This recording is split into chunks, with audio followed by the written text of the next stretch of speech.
Welcome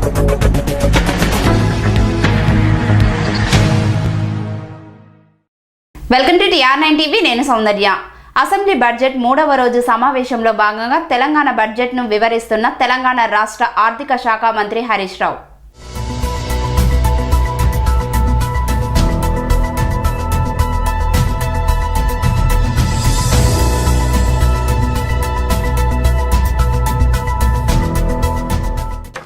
ఈరోజు అంతర్జాతీయ మహిళా దినోత్సవం. ఈ సందర్భంలో ప్రపంచ మహిళలందరికీ, మరి ముఖ్యంగా తెలంగాణ రాష్ట్ర మహిళలకు తెలంగాణ రాష్ట్ర శాసనసభ తరఫున ఆర్థిక శుభాకాంక్షలు తెలియజేస్తా ఉన్నాను.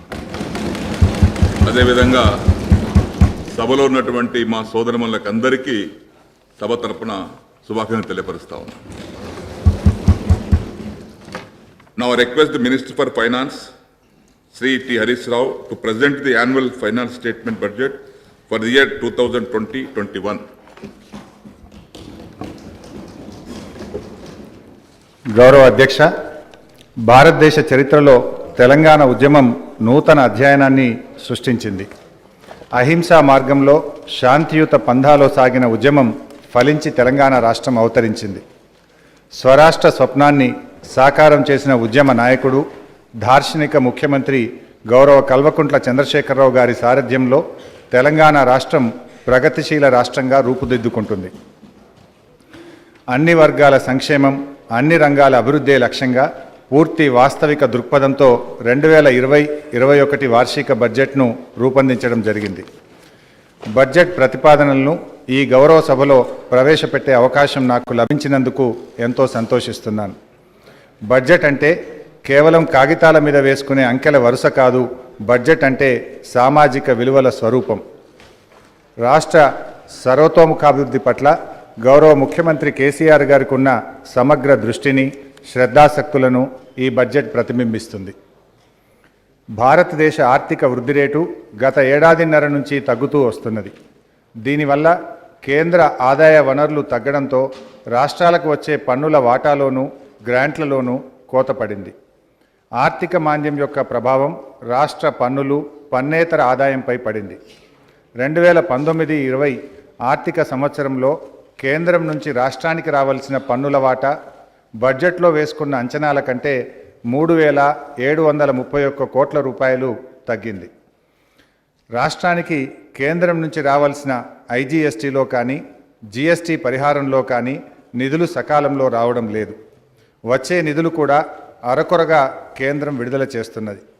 ఈ కారణాలన్నింటి వల్ల రాష్ట్ర రెవెన్యూ వృద్ధి రేటు 2018-19లో 16.1% ఉంటే అది 2019-20 ఫిబ్రవరి చివరి నాటికి 6.3% తగ్గింది. 15వ ఆర్థిక సంఘం మధ్యంతర నివేదిక ప్రకారం తెలంగాణకు వచ్చే పన్నుల వాటా 2.437% నుండి 2.133% తగ్గింది. దీనివల్ల 2020-21 ఆర్థిక సంవత్సరంలో మన రాష్ట్రానికి రావాల్సిన నిధులు 2,384 కోట్ల రూపాయలు తగ్గుతాయి. ఇలాంటి ప్రతికూల పరిస్థితుల్లో సరైన వ్యూహాలను రూపొందించి అభివృద్ధి దిశగా పురోగమించేందుకు ప్రభుత్వం ప్రయత్నాలు చేస్తుంది. సెప్టెంబర్ నెలలో ప్రవేశపెట్టిన పూర్తి 2019-20 బడ్జెట్లో అంచనాల మేరకు ఈ మార్చి నెలాఖరు వరకు 136,000 కోట్ల రూపాయలు ఖర్చు జరుగుతుంది. కేంద్రం నుంచి పన్నుల వాటా, గ్రాంటుల్లో కోత పడినప్పటికీ ఈ లోటును స్వీయ ఆదాయ వృద్ధి ద్వారా పూడ్చుకోగలిగాం. బడ్జెట్ అంచనాల మేరకు ఖర్చు చేసుకోగలుగుతున్నాం. అధ్యక్ష, 2019-20 ఆర్థిక సంవత్సరంలో రాష్ట్ర ఆర్థిక పరిస్థితిని గౌరవ సభకు తెలియజేస్తున్నాను. రాష్ట్ర GSDP 2019-20లో 9,69,604 కోట్ల రూపాయలు ఉంటుందని అంచనా. రాష్ట్ర GSDP వృద్ధి రేటు 2018-19లో 14.3% ఉంటే దేశంలో నెలకొన్న ఆర్థిక మాంద్యం ప్రభావం వల్ల 2019-20 నాటికి 12.6% తగ్గింది. అదే సమయంలో దేశ వృద్ధి రేటు 11.2% నుండి 7.5% తగ్గింది. దేశం మొత్తం తీవ్రమైన ఆర్థిక మాంద్యం ఉన్నప్పటికీ తెలంగాణ రాష్ట్రం 2 అంకెల వృద్ధి రేటును సాధించింది. రాష్ట్ర అభివృద్ధికి ప్రభుత్వం ముందు చూపుతో తీసుకున్న చర్యల వల్ల మాత్రమే ఇది సాధ్యమైంది. వ్యవసాయం, దాని అనుబంధ రంగాల పునరుత్తేజానికి ప్రభుత్వం తీసుకుంటున్న చర్యల ఫలితంగా వచ్చిన గొప్ప మార్పు గత ఆర్థిక సంవత్సరంలో నమోదైన గణాంకాల్లో స్పష్టంగా కనిపిస్తుంది.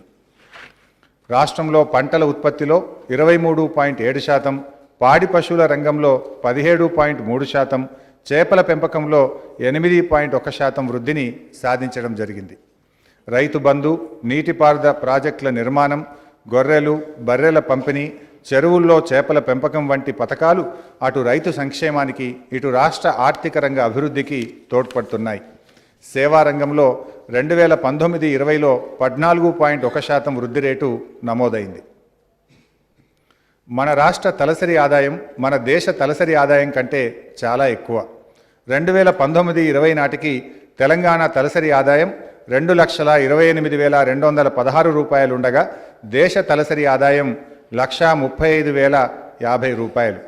దేశ తలసరి ఆదాయం కన్నా తెలంగాణ తలసరి ఆదాయం 93,166 రూపాయలు ఎక్కువ కావడం మన ప్రగతికి స్పష్టమైన సంకేతమని తెలియజేస్తున్నాను. రాష్ట్రంలో అధిక శాతం ప్రజలు ఆధారపడి జీవనం సాగిస్తున్న వ్యవసాయ రంగాన్ని అభివృద్ధి పరచడంలో తెలంగాణ ప్రభుత్వం గొప్ప ఫలితాలను సాధించింది. సమైక్య రాష్ట్రంలో తీవ్ర సంక్షోభంలో కూరుకుపోయిన వ్యవసాయ రంగానికి ప్రభుత్వం నూతన జవసత్వాలు కల్పించింది. తెలంగాణ ప్రభుత్వం అమలు చేస్తున్న సమగ్ర వ్యవసాయ అభివృద్ధి విధానం యావత్ దేశానికి ఆదర్శంగా నిలవడం ఈ రాష్ట్ర పౌరులుగా మనందరికీ గర్వకారణం.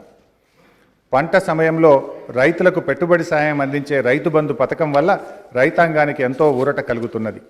రైతు బంధు పథకం ద్వారా కలుగుతున్న సత్ఫలితాలను గమనించిన అనేక ఇతర రాష్ట్ర ప్రభుత్వాలు తమ రాష్ట్రాల్లో రైతు బంధు తరహా పథకాలను ప్రవేశపెట్టాయి. కేంద్రం కూడా ఈ పథకం ప్రేరణతో ప్రధానమంత్రి కిసాన్ సమ్మాన్ నిధిని రూపొందించింది. మొదట్లో ఎకరానికి 4,000 రూపాయల చొప్పున 2 పంటలకు కలిపి ఏడాదికి 8,000 చొప్పున పెట్టుబడి సహాయాన్ని ప్రభుత్వం రైతులకు అందించింది. గత ఎన్నికల మేనిఫెస్టోలో ఇచ్చిన హామీ మేరకు ప్రభుత్వం ఈ రైతు బంధు సాయాన్ని ఎకరానికి ఏడాదికి 10,000 రూపాయలకు పెంచి అందిస్తున్నది. రైతు బంధు ద్వారా 2018-19 సంవత్సరం వానకాలంలో 5,235 కోట్ల రూపాయలను, యాసంగిలో 5,244 కోట్ల రూపాయలను ప్రభుత్వం రైతులకు పెట్టుబడి సాయంగా అందించింది. 2019-20లో ఎకరానికి 10,000 చొప్పున 12,000 కోట్ల రూపాయలను బడ్జెట్లో కేటాయించి రైతులకు పంపిణీ చేయడం జరుగుతున్నది. కొత్తగా పాస్ పుస్తకాలు మంజూరు కావడం వల్ల రైతు బంధు లబ్ధిదారుల సంఖ్య వచ్చే ఏడాదికి పెరుగుతుంది. పెరిగిన లబ్ధిదారుల సంఖ్యకు అనుగుణంగా బడ్జెట్లో 2,000 కోట్ల రూపాయలను అదనంగా ప్రభుత్వం ప్రతిపాదిస్తున్నది. ఈ బడ్జెట్లో రైతు బంధు పథకం కోసం 14,000 కోట్లు ప్రతిపాదించడమైనది. రాష్ట్రంలో ఏ రైతు ఏ కారణంతో మరణించినా ఆ కుటుంబానికి వెనువెంటనే 5 లక్షల రూపాయల బీమా మొత్తం అందే విధంగా ప్రభుత్వం రైతు బీమా పథకాన్ని అమలు చేస్తున్నది. 18 సంవత్సరాల వయసు నుండి 60 ఏళ్ల వయసు ఉన్న ప్రతి రైతుకు బీమా సదుపాయాన్ని వర్తింపజేస్తున్నది. రైతుల మీద ఒక్క పైసా కూడా భారం వేయకుండా ప్రతి రైతు పేరిట 2,271 రూపాయల 50 పైసల ప్రీమియం మొత్తాన్ని ప్రభుత్వమే ఎల్ఐసి సంస్థకు క్రమం తప్పకుండా చెల్లిస్తున్నది. రైతు మరణం సంభవించిన 10 రోజుల్లోపే వారి కుటుంబ సభ్యులకు 5 లక్షల రూపాయల బీమా మొత్తం అందే విధంగా ప్రభుత్వం చర్యలు తీసుకుంటున్నది. రైతు బీమా కోసం ఈ బడ్జెట్లో 1,141 కోట్ల రూపాయలను ప్రతిపాదించడమైనది. ఎన్నికల మేనిఫెస్టో లక్ష్యం కేవలం బ్యాలెట్ బాక్సులు మాత్రమే కాకూడదు, ప్రజల బ్రతుకు నిలబెట్టడం కావాలి. ఇది మన గౌరవ ముఖ్యమంత్రి కేసీఆర్ గారు నమ్మిన సిద్ధాంతం. అందుకే ఆచరణ సాధ్యమైన హామీలను టీఆర్ఎస్ పార్టీ మేనిఫెస్టోలో ఇస్తూ వస్తున్నది.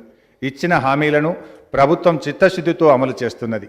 రైతుల రుణమాఫీ అందులో ముఖ్యమైనది.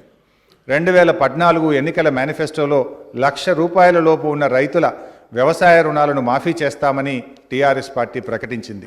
అందుకు అనుగుణంగా 16,124 కోట్ల రూపాయల రుణాలను పూర్తిగా మాఫీ చేసింది. తెలంగాణ రైతులకున్న ప్రత్యేక పరిస్థితుల రీత్యా గత ఎన్నికల్లో కూడా రైతు రుణమాఫీ చేస్తామని టీఆర్ఎస్ పార్టీ హామీ ఇచ్చింది. ఆర్థిక మాంద్యం ముందరి కాళ్లకు బంధం వేస్తున్నప్పటికీ లెక్క చేయకుండా రైతు శ్రేయస్సును దృష్టిలో పెట్టుకొని రుణమాఫీ అమలుకు ప్రభుత్వం శ్రీకారం చుడుతున్నది. 25,000 రూపాయల లోపు రుణాలున్న రైతులు రాష్ట్రంలో 5,83,916 మంది ఉన్నారు. వారందరి రుణాలను 100% ఒకే దఫా మాఫీ చేయాలని ప్రభుత్వం నిర్ణయించింది. ఈ నెలలోనే 25,000 రూపాయల లోపున్న రుణాలను మాఫీ చేయడానికి ప్రభుత్వం 1,198 కోట్ల రూపాయలను విడుదల చేస్తుంది. ఈ రుణమాఫీ మొత్తాలను ప్రతి రైతుకు వ్యక్తిగతంగా చెక్కుల రూపంలో గౌరవ శాసనసభ్యుల చేతుల మీదుగా ప్రభుత్వం అందజేస్తుంది.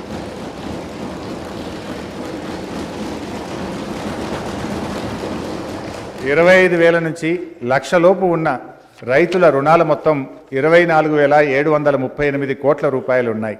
వీటిని ప్రతి రైతుకు వ్యక్తిగతంగా చెక్కుల రూపంలో గౌరవ శాసనసభ్యుల చేతుల మీదుగా 4 విడతలుగా ప్రభుత్వం అందజేస్తుంది. ఈ ఏడాది రైతు రుణమాఫీ కోసం 6,225 కోట్ల రూపాయలను ప్రతిపాదించడమైనది. ప్రభుత్వం దూరదృష్టితో వ్యవహరించి ప్రతి ఏటా ఎండాకాలంలోనే ఎరువులు విత్తనాలు తెప్పించి గోడౌన్లలో నిల్వ చేస్తున్నది. ఇందుకోసం గోడౌన్ల నిల్వ సామర్థ్యాన్ని పెద్ద ఎత్తున పెంచింది. సమైక్య రాష్ట్రంలో గోడౌన్ల నిల్వ సామర్థ్యం 4.17 లక్షల మెట్రిక్ టన్నులు ఉండగా నేడు 22.47 లక్షల మెట్రిక్ టన్నుల నిల్వ సామర్థ్యం కలిగిన గోడౌన్లను ప్రభుత్వం అందుబాటులోకి తీసుకొచ్చింది.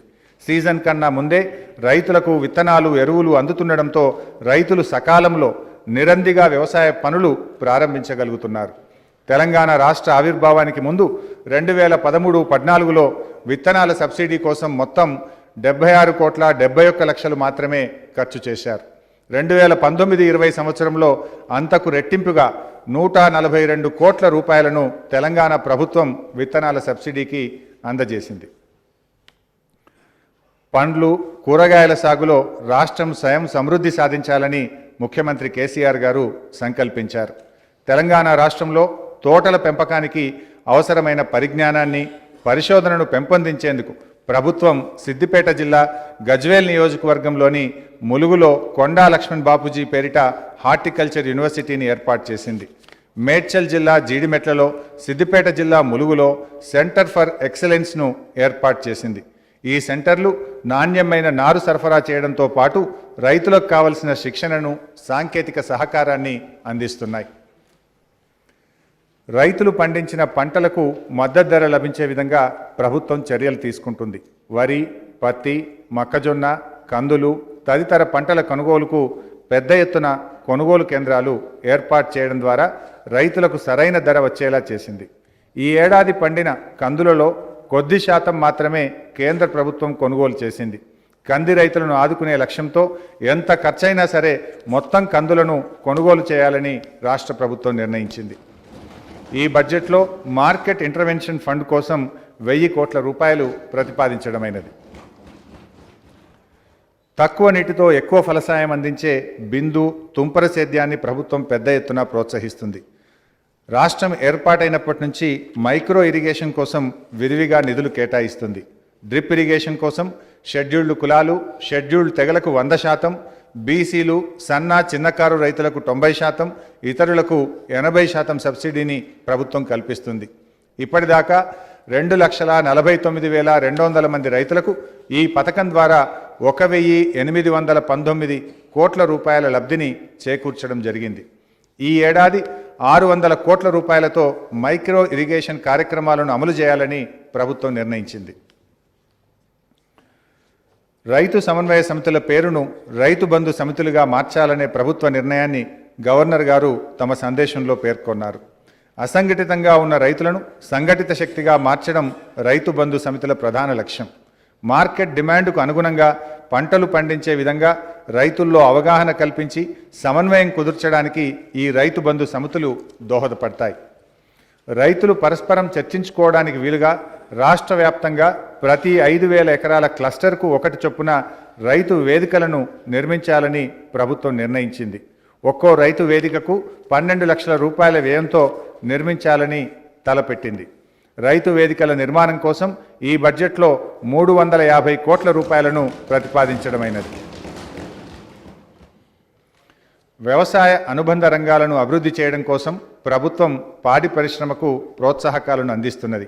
సమైక్య రాష్ట్రంలో విజయ డైరీ 30 కోట్ల రూపాయల నష్టంతో మూతబడే పరిస్థితికి దిగజారింది. సమైక్య పాలకులు తమ స్వార్థ ప్రయోజనాల కోసం విజయ డైరీని ఉద్దేశపూర్వకంగా నిర్వీర్యం చేశారన్నది నిర్వివాదాంశం. తెలంగాణ ఏర్పడిన తర్వాత విజయ డైరీ పట్ల ప్రభుత్వం ప్రత్యేక శ్రద్ధ వహించింది. స్వచ్ఛమైన పాల సరఫరా చేసి వినియోగదారుల్లో విశ్వాసాన్ని పెంచింది. దీంతో అమ్మకాలు గణనీయంగా పెరిగాయి. 2017-18 మరియు 2018-19 ఆర్థిక సంవత్సరాల్లో విజయ డైరీ 35 కోట్ల రూపాయల లాభాలను గడించిందని సభకు తెలియజేస్తున్నాను. సంస్థకు ఉన్న అప్పు 25 కోట్ల రూపాయలను చెల్లించడమే కాకుండా 16 కోట్ల రూపాయలను వివిధ బ్యాంకుల్లో ఫిక్స్డ్ డిపాజిట్లు చేయగలిగింది. విజయ డైరీ పురోగతికి పాటుపడుతున్న సంస్థ పాలకవర్గాన్ని, ఉద్యోగులను, రైతులను ఈ సందర్భంగా ప్రభుత్వం హృదయపూర్వకంగా అభినందిస్తుంది. ఈ స్ఫూర్తి ఇదే విధంగా మున్ముందు కూడా కొనసాగించాలని కోరుతున్నాను. పాడి పరిశ్రమను బలోపేతం చేయడం కోసం రైతుల నుంచి సేకరించే పాలపై లీటర్కు 4 రూపాయల చొప్పున ప్రభుత్వం ప్రోత్సాహకాన్ని అందిస్తున్నది. దీని ద్వారా సుమారు 99,282 మంది పాడి రైతులు లబ్ధి పొందుతున్నారు. 2014-15 ఆర్థిక సంవత్సరం నుంచి 2018-19 ఆర్థిక సంవత్సరం వరకు 248.03 కోట్ల రూపాయలను పాడి రైతులకు ప్రోత్సాహకంగా ప్రభుత్వం చెల్లించింది. పాడి రైతులకు అందించే ప్రోత్సాహం కోసం ఈసారి బడ్జెట్లో 100 కోట్ల రూపాయలు ప్రతిపాదించడమైనది. నా తెలంగాణ కోటి రతనాల వీణ అని మహాకవి దాశరథి నినదిస్తే నా తెలంగాణ కోటి ఎకరాల మాగాణం కావాలని గౌరవ ముఖ్యమంత్రి కేసీఆర్ గారు స్వప్నించారు. ఈ కల నెరవేరేందుకు అహరహం పరిశ్రమిస్తున్నారు. గోదావరి, కృష్ణా నదుల్లో తెలంగాణకు లభించే వాటాను సమగ్రంగా వినియోగించుకునేందుకు ముఖ్యమంత్రి కేసీఆర్ గారు స్వయంగా పూనుకొని తెలంగాణ రాష్ట్ర ప్రయోజనాలకు అనుగుణంగా ప్రాజెక్టులను రీడిజైన్ చేశారు. పొరుగు రాష్ట్రాలతో సయోధ్య నెలకొల్పారు. ప్రభుత్వం చారిత్రాత్మక అంతర్రాష్ట్ర ఒప్పందాలను చేసుకుంది. బడ్జెట్లో సింహభాగం నిధులు నీటిపారుదల రంగానికి కేటాయిస్తూ భారీ ప్రాజెక్టులను శరవేగంగా నిర్మిస్తున్నది. ఇంకోవైపు పెండింగ్ ప్రాజెక్టులను పూర్తి చేస్తున్నది. తెలంగాణ కలల పంట కాళేశ్వరం ప్రాజెక్టు 3 ఏళ్ల రికార్డు సమయంలో కాళేశ్వరం ప్రాజెక్టు నిర్మాణం పూర్తి చేసి 2019 జూన్లో గౌరవ ముఖ్యమంత్రి కేసీఆర్ గారు జాతికి అంకితం చేశారు. ప్రపంచంలోనే అతిపెద్ద బహుళ దశల ఎత్తిపోతల పథకంగా కాళేశ్వరం ప్రాజెక్టు ప్రపంచ ప్రఖ్యాతిగాంచింది. ఇంత పెద్ద ప్రాజెక్టు ఇంత తక్కువ సమయంలో నిర్మించగలిగామంటే దానికి కారణం మన ముఖ్యమంత్రి గారి ఉప్పు సంకల్పం. మేడిగడ్డ వద్ద సముద్ర మట్టానికి 100 మీటర్ల ఎత్తులో ప్రవహించే గోదావరి నీటిని 618 మీటర్ల ఎత్తుకు లిఫ్ట్ చేసి సాగునీరు అందించే కాళేశ్వరం ప్రాజెక్టు ఇంజనీరింగ్ అద్భుతంగా చరిత్రలో నిలిచిపోతుంది. కాళేశ్వరం ప్రాజెక్టు నిర్మాణం త్వరితగతిన పూర్తి కావడం వెనుక ముఖ్యమంత్రి గారి మేధోమదనం, తెలంగాణ ఇంజనీర్ల సాంకేతిక ప్రతిభ, 50,000 మంది కార్మికుల నిరంతర శ్రమ దాగి ఉంది. కాళేశ్వరం ప్రాజెక్టులో భాగంగా నిర్మాణమైన వరుస బ్యారేజీలతో నేడు గోదావరి నది 150 కిలోమీటర్ల మేరకు జీవధారగా రూపుదాల్చింది. ఈ ప్రాజెక్టు తెలంగాణ అభివృద్ధికి ఓ గ్రోత్ ఇంజన్, వ్యవసాయానికి వరదాయిని. రేయింబవళ్ళు ఎంతో శ్రమకోర్చి చాలా తక్కువ సమయంలోనే నిర్మాణాలు పూర్తి చేసిన నీటిపారుదల శాఖ ఇంజనీర్లను, కార్మికులను, భాగస్వాములైన ప్రతి ఒక్కరిని ఈ సందర్భంగా ప్రభుత్వం మనస్ఫూర్తిగా అభినందిస్తుంది. ఇదే స్ఫూర్తితో పాలమూరు రంగారెడ్డి, సీతారామ తదితర ప్రాజెక్టుల నిర్మాణం వేగంగా జరుపుతున్నది. సమైక్య రాష్ట్రంలో తుమ్మలు మొలిచిన ఎస్ఆర్ఎస్పీ కాలువలు నిండుగా ప్రవహిస్తున్న నీటితో కలకలలాడుతున్నాయి. చివరి భూముల దాకా సాగునీరు అందుతుంది. కాళేశ్వరం ప్రాజెక్టు తొలి ఫలితం కరీంనగర్, వరంగల్, మహబూబాబాద్, జనగాం, సూర్యాపేట, ఖమ్మం జిల్లా రైతులకు అందింది. కాళేశ్వరంకు గుండెకాయ అయిన మిడ్మానేర్ 24 టీఎంసీల నీటితో నిండు కుండలా మారింది. కొద్ది కాలంలోనే రంగనాయక్ సాగర్, మల్లన్న సాగర్, కొండపోచమ్మ సాగర్ల నిర్మాణం పూర్తవుతుంది. ఈ ప్రాజెక్టుల ద్వారా అన్ని రిజర్వాయర్లు, వాటి కింద ఉండే చెరువులు, కుంటలు నింపాలని ప్రభుత్వం నిర్ణయించింది. కరువు పీడిత ప్రాంతమైన పాలమూరు, వికారాబాద్, రంగారెడ్డి జిల్లాల రూపురేఖలు మార్చే మరో అద్భుతమైన ప్రాజెక్టు పాలమూరు రంగారెడ్డి ఎత్తిపోతల పథకం. అభివృద్ధి నిరోధక శక్తులు ఈ ప్రాజెక్టు నిర్మాణానికి రకరకాల పద్ధతుల్లో అడ్డుపడుతున్నప్పటికీ ప్రభుత్వం పట్టుదలతో ఈ ప్రాజెక్టు పనులను జరిపిస్తున్నది. కాళేశ్వరం మాదిరిగానే ఈ ప్రాజెక్టును కూడా అనతి కాలంలో పూర్తి చేసే దిశగా ప్రయత్నాలు ముమ్మరం చేసింది. తెలంగాణ ప్రభుత్వం అధికారంలోకి వచ్చిన వెంటనే పెండింగ్ ప్రాజెక్టులు పూర్తి చేయడానికి నడుం బిగించింది. సమైక్య రాష్ట్రంలో నత్తనడక సాగిన పెండింగ్ ప్రాజెక్టులను తెలంగాణ ప్రభుత్వం వేగంగా పూర్తి చేస్తున్నది. ఉమ్మడి పాలమూరు జిల్లాలో ఇప్పటికే 8 లక్షల ఎకరాలకు సాగునీరు అందించడంతో పాటు 1000కి పైగా చెరువులను నీటితో నింపింది. దీంతో వలసలు నివారించబడుతున్నాయి. వ్యవసాయ ఉత్పత్తి గణనీయంగా పెరుగుతుంది. మెదక్ జిల్లాలో సింగూరు కాలువల నిర్మాణాన్ని ప్రభుత్వం పూర్తి చేసి 40,000 ఎకరాలకు సాగునీరు అందించింది. పెండింగ్ ప్రాజెక్టులు పూర్తి చేయడం ద్వారా దాదాపు 20 లక్షల ఎకరాలకు సాగునీరు అందుతుంది. ఖమ్మం జిల్లాలో భక్త రామదాసు ప్రాజెక్టును 11 నెలల రికార్డు సమయంలో, పాలమూరు జిల్లాలోని తుమ్మిళ్ల ఎత్తిపోతల పథకాన్ని 8 నెలల కాలంలో పూర్తి చేసింది. ఖమ్మం జిల్లా సాగునీటి అవసరాలను తీర్చే సంకల్పంతో సీతారామ ప్రాజెక్టు నిర్మాణం శరవేగంగా జరుగుతున్నది. ఈ ప్రాజెక్టు ద్వారా దాదాపు 10 లక్షల ఎకరాలకు సాగునీరు, వందలాది గ్రామాలకు త్రాగునీరు లభిస్తుంది. సాగునీటి పారుదల రంగానికి ఈ బడ్జెట్లో 11,054 కోట్ల రూపాయలు ప్రతిపాదించడమైనది. ఉమ్మడి రాష్ట్రంలో గొలుసుకట్టు చెరువుల వ్యవస్థ దారుణమైన నిర్లక్ష్యానికి గురైంది. చెరువులు విధ్వంసం కావడం వల్ల తెలంగాణ గ్రామీణ వ్యవస్థ సంక్షోభంలో పడింది. తెలంగాణ ప్రభుత్వం చెరువుల పునరుద్ధరణ కోసం మిషన్ కాకతీయ పథకాన్ని అత్యంత ప్రతిష్టాత్మక కార్యక్రమంగా చేపట్టింది. 46,000 చెరువుల పునరుద్ధరణ లక్ష్యంగా సాగిన మిషన్ కాకతీయ అమోఘమైన ఫలితాలను సాధించింది. చెరువుల కింద 15 లక్షల ఎకరాల ఆయకట్టు స్థిరీకరణ జరిగింది. చెరువులలో నీటి నిల్వ సామర్థ్యం పెరగడంతో పాటు భూగర్భ జలమట్టాలు గణనీయంగా పెరిగాయి. నీరే ప్రాణకోటికి జీవాధారం. మంచినీరు మంచి ఆరోగ్యానికి సోపానం. ఉమ్మడి రాష్ట్రంలో పాలకులు అవలంబించిన విధానాల వల్ల తెలంగాణ తీవ్రమైన తాగునీటి కష్టాలను అనుభవించింది. ఫ్లోరైడ్ విషం నిండిన నీటిని తాగడం వల్ల ఎముకలు బలహీనపడి నడుములు వంగి తెలంగాణ బిడ్డలు దురవస్థలను అనుభవించారు. ఏజెన్సీ ప్రాంతంలో ఆదివాసీలు వర్షాకాలంలో కలుషిత నీరు తాగి మృత్యువాతన పడ్డారు. ఈ పరిస్థితిని మార్చి తీరాలని ముఖ్యమంత్రి కేసీఆర్ గారు అకుంఠిత దీక్షతో మిషన్ భగీరథ పథకానికి రూపుదిద్దారు. నేడు రాష్ట్ర వ్యాప్తంగా అన్ని ఆవాస ప్రాంతాలకు మిషన్ భగీరథ ద్వారా సురక్షితమైన త్రాగునీరు లభిస్తున్నది. మారుమూల ఆదివాసీ గూడెంలకు కూడా నేడు స్వచ్ఛమైన త్రాగునీరు సరఫరా అవుతున్నది.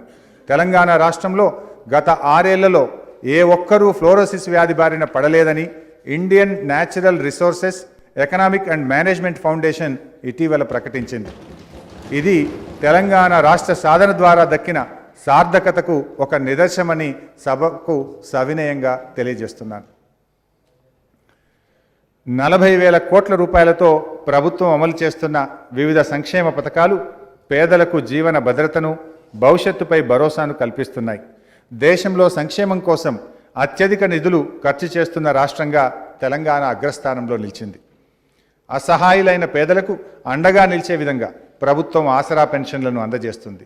వృద్ధులు, వితంతువులు, బీడీ కార్మికులు, బోధకాలు బాధితులు, ఒంటరి మహిళలు, ఎయిడ్స్ వ్యాధిగ్రస్తులకు, నేత గీత కార్మికులకు అందించే పెన్షన్ మొత్తాన్ని 1,000 రూపాయల నుంచి 2,016 రూపాయలకు ప్రభుత్వం పెంచింది. వికలాంగుల పెన్షన్ 1,500 రూపాయల నుంచి 3,016 రూపాయలకు పెంచింది. ఈ ఆర్థిక సంవత్సరం నుంచి 57 ఏళ్లు నిండిన వారికి ప్రభుత్వం వృద్ధాప్య పెన్షన్ అందించబోతుందనే శుభవార్తను ఈ సందర్భంగా ప్రకటిస్తున్నాను. ఈ నిర్ణయం వల్ల రాష్ట్రంలో ఆసరా పెన్షన్ల లబ్ధిదారుల సంఖ్య 39,41,976 నుంచి మరింత పెరగనుంది. గత బడ్జెట్లో ఆసరా పెన్షన్లకు 9,402 కోట్లు కేటాయించగా ఈ బడ్జెట్లో 11,758 కోట్ల రూపాయలు ప్రతిపాదించడమైనది. అట్టడుగు వర్గాలకు అభివృద్ధి ఫలాలు అందినప్పుడే సామాజిక న్యాయం సాధ్యమవుతుందనే విశ్వాసంతో తెలంగాణ ప్రభుత్వం షెడ్యూల్డ్ కులాల, తెగల సంక్షేమానికి అధిక ప్రాధాన్యత ఇస్తుంది. నేటికి సమాజంలో ఎస్సీ ఎస్టీలే అత్యంత పేదరికం అనుభవిస్తున్నారన్నది నిజం.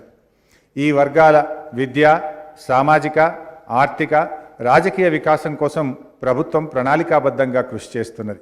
ఎస్సీ ఎస్టీలకు వారి జనాభా నిష్పత్తికి అనుగుణంగా బడ్జెట్లో నిధులు కేటాయిస్తున్నది. దేశానికే ఆదర్శంగా నిలిచేలా ఎస్సీ ఎస్టీల కోసం ప్రత్యేక ప్రగతి నిధి చట్టాన్ని తెచ్చింది. ఆయా వర్గాలకు కేటాయించిన నిధులు వారికే సంపూర్ణంగా ఖర్చయ్యే విధంగా చట్టంలో కఠినమైన నిబంధనలను పెట్టింది. ఒక ఆర్థిక సంవత్సరంలో కేటాయించిన నిధులు పూర్తిగా ఖర్చు కాకపోతే ఆ నిధులు వచ్చే ఆర్థిక సంవత్సరానికి బదలాయించాలని ఈ చట్టం నిర్దేశిస్తుంది.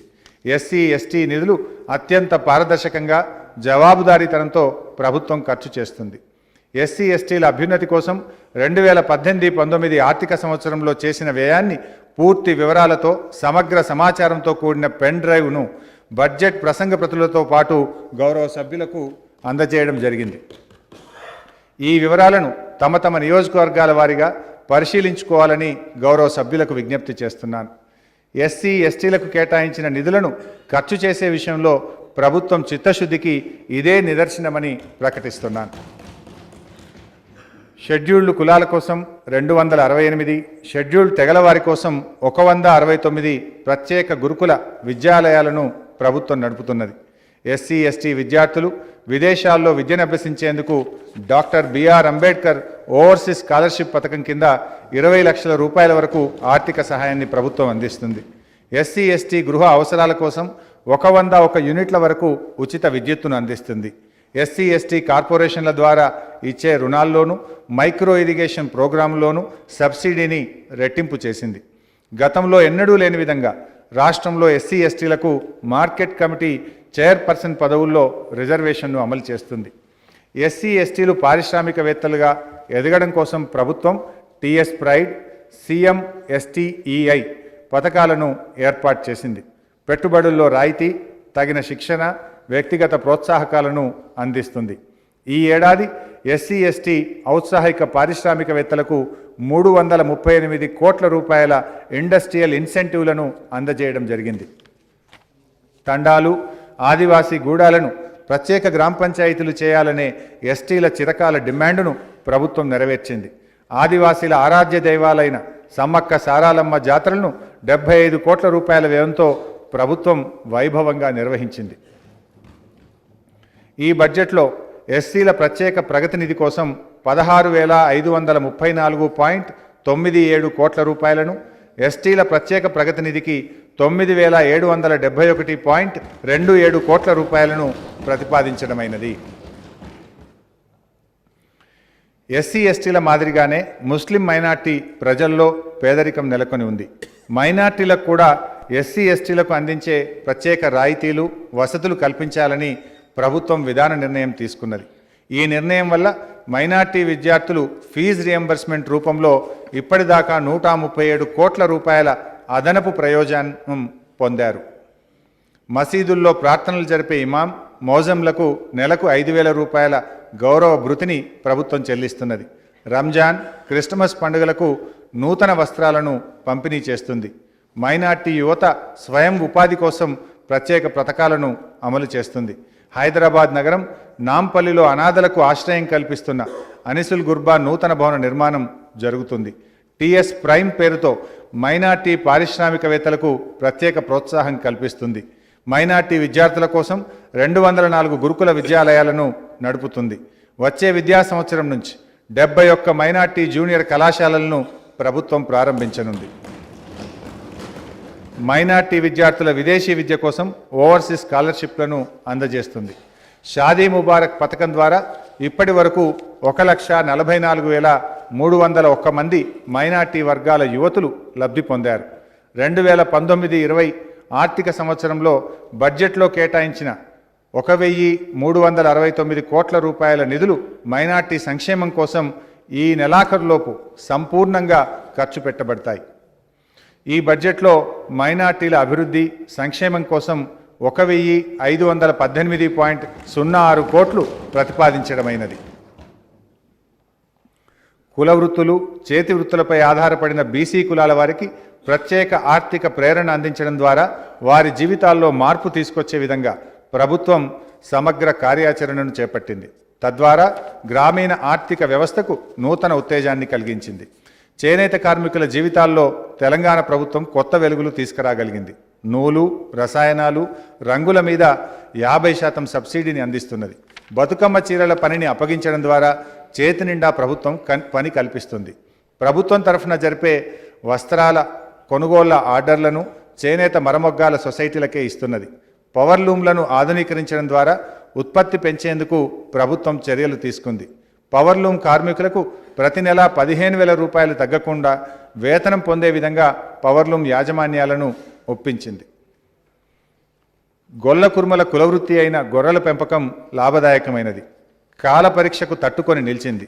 మాంసం ఉత్పత్తిలో తెలంగాణ స్వయం సమృద్ధిని సాధించాలని, గొల్ల కుర్మల ఆదాయం గణనీయంగా పెంచాలనే లక్ష్యంతో ప్రభుత్వం చరిత్రలో ఎన్నడూ లేని స్థాయిలో గొర్రెల పంపిణీ చేసింది. రాష్ట్ర వ్యాప్తంగా 76,92,678 గొర్రెలను పంపిణీ చేసింది. వీటి ద్వారా మరో 70,88,000 గొర్రె పిల్లలు ఉత్పత్తి అయ్యాయి. వీటి ద్వారా 3,189.60 కోట్ల రూపాయల విలువైన సంపద గొల్ల కుర్మలకు, రాష్ట్రానికి సమకూరింది. గీత కార్మికుల సంక్షేమానికి ప్రభుత్వం అనేక చర్యలు తీసుకుంది. నీరాను శీతల పానీయంగా అమ్మడం ద్వారా కల్లు గీత కార్మికుల ఆదాయం పెంచడానికి ప్రభుత్వం ప్రత్యేక పాలసీ తీసుకొచ్చింది. చెట్టు పన్నును, పాత బకాయిలను రద్దు చేయడం ద్వారా గీత కార్మికులకు ప్రభుత్వం ఊరటనిచ్చింది. హరితహారం కార్యక్రమంలో భాగంగా తాటి ఈత వనాల పెంపకం ముమ్మరంగా సాగిస్తుంది. ప్రమాదవశాత్తు మరణించిన గీత కార్మికుల కుటుంబాలకు ప్రభుత్వం 6 లక్షల రూపాయల ఎక్స్గ్రేషియాను అందిస్తున్నది. తెలంగాణలో చేపల పెంపకాన్ని మత్స్య పరిశ్రమగా అభివృద్ధి చేసేందుకు ప్రభుత్వం చర్యలు తీసుకుంది. రాష్ట్రంలో చెరువులను బాగుపరచడం, నూతన జలాశయాలను నిర్మించడం, 150 కిలోమీటర్ల గోదావరి నదిని సజీవంగా మార్చడం వల్ల మత్స్య పరిశ్రమ అభివృద్ధికి అవకాశాలు పెరిగాయి. 155,64 లక్షల రూపాయల వ్యయం చేసి కోట్లాది చేపపిల్లలను, రొయ్య విత్తనాలను పంపిణీ చేసింది. దీనివల్ల రాష్ట్రంలో 2016-17లో చేపల దిగుబడి 1.99 లక్షల టన్నులు ఉండగా 2018-19 సంవత్సరంలో 2.94 లక్షల టన్నులకు దిగుబడి పెరిగింది. ఈ ఆర్థిక సంవత్సరానికి 90 కోట్ల చేప పిల్లలను, 10 కోట్ల రొయ్య పిల్లల్ని పంపిణీ చేయాలని ప్రభుత్వం లక్ష్యంగా పెట్టుకుంది. రాష్ట్ర వ్యాప్తంగా 28 చేప పిల్లల ఉత్పత్తి కేంద్రాల ఆధునీకరణకు 20 కోట్ల రూపాయలను ప్రభుత్వం ఖర్చు చేసింది. మార్కెటింగ్ సౌకర్యాలు, వలలు, వాహనాల కోసం, మత్స్యకార మహిళా సహకార సంఘాల కోసం గత 3 ఏళ్లలో ప్రభుత్వం 750 కోట్ల రూపాయలను ఖర్చు చేసింది. రాష్ట్ర ప్రభుత్వం చేపట్టిన చర్యల వల్ల మత్స్యకారుని సగటు ఆదాయం గణనీయంగా పెరిగింది. 2016-17 సంవత్సరంలో మత్స్యకారుని సగటు ఆదాయం 48,000 రూపాయలు ఉండగా 18-19 సంవత్సరానికి 71,000 రూపాయలకు పెరిగింది. ఈ బడ్జెట్లో పశుపోషణ, మత్స్యశాఖకు రూపాయలు 1,586.38 కోట్లు ప్రతిపాదించడమైనది. కళ్యాణ లక్ష్మి పథకంలో ప్రయోజనం పొందే వెనుకబడిన తరగతులకు చెందిన లబ్ధిదారుల సంఖ్య క్రమంగా పెరుగుతున్నది. బీసీలకు కళ్యాణ లక్ష్మి పథకం అమలు చేయడానికి ఈ ఏడాది అదనంగా 650 కోట్ల రూపాయలను కేటాయించి ఈ బడ్జెట్లో మొత్తం 1,350 కోట్ల రూపాయలను ప్రతిపాదించడమైనది. స్థిరమైన వృత్తి, స్థిరమైన జీవనం లేకుండా నేటికి కొన్ని బీసీ కులాలు ప్రజలు అత్యంత దయనీయంగా జీవనం గడుపుతున్నారు. ఇలాంటి కులాలను సమైక్య రాష్ట్రంలో ప్రభుత్వాలు గుర్తించనైనా గుర్తించలేదు. అత్యంత వెనుకబడిన వర్గాల దుస్థితిని దృష్టిలో పెట్టుకొని వారి సమగ్ర అభివృద్ధికి ప్రభుత్వం ప్రత్యేకంగా ఎంబీసీ కార్పొరేషన్ను ఏర్పాటు చేసింది. ఈ బడ్జెట్లో ఎంబీసీ కార్పొరేషన్కు 500 కోట్ల రూపాయలు ప్రతిపాదించడమైనది. రాష్ట్రంలో అన్ని సామాజిక వర్గాల ఆత్మగౌరవం ప్రతిబింబించే విధంగా హైదరాబాద్ నగరంలో ఆత్మగౌరవ భవనాలను ప్రభుత్వం నిర్మిస్తున్నది. ఈ భవనాలు ఆయా వర్గాల విద్య, సాంస్కృతిక, సామాజిక వికాసానికి దోహదపడతాయి. వారికి ఐక్యతా నిలయాలుగా నిలుస్తాయి. ఆత్మగౌరవ భవన నిర్మాణాలను త్వరితగతిన పూర్తి చేసేందుకు ప్రభుత్వం చర్యలు తీసుకుంటుంది. మొత్తంగా వెనుకబడిన వర్గాల సంక్షేమం కోసం ఈ బడ్జెట్లో 4,356.82 కోట్ల రూపాయలను ప్రతిపాదించడమైనది. నేడు అంతర్జాతీయ మహిళా దినోత్సవం. ఒక సమాజ వికాసానికి నిజమైన కొలమానం ఏదంటే ఆ సమాజంలో మహిళా అభివృద్ధి స్థాయి మాత్రమే అని అంబేద్కర్ మహాశయుడు చెప్పారు. వారి మాటలు మననం చేసుకుంటూ మహిళా లోకానికి ప్రభుత్వం పక్షాన మహిళా దినోత్సవ శుభాకాంక్షలు తెలియజేస్తున్నారు. మహిళల వికాసానికి, భద్రతకు, వారి ఆత్మగౌరవం కాపాడేందుకు ప్రభుత్వం అనేక ఆదర్శనీయ నిర్ణయాలు తీసుకొని అమలు చేస్తుంది.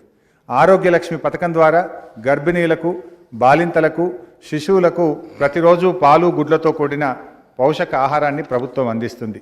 గర్భిణీ స్త్రీలు ఆసుపత్రులకు వచ్చిపోవడానికి అమ్మఒడి వాహనాల ద్వారా ఉచిత రవాణా సదుపాయాన్ని కల్పించింది.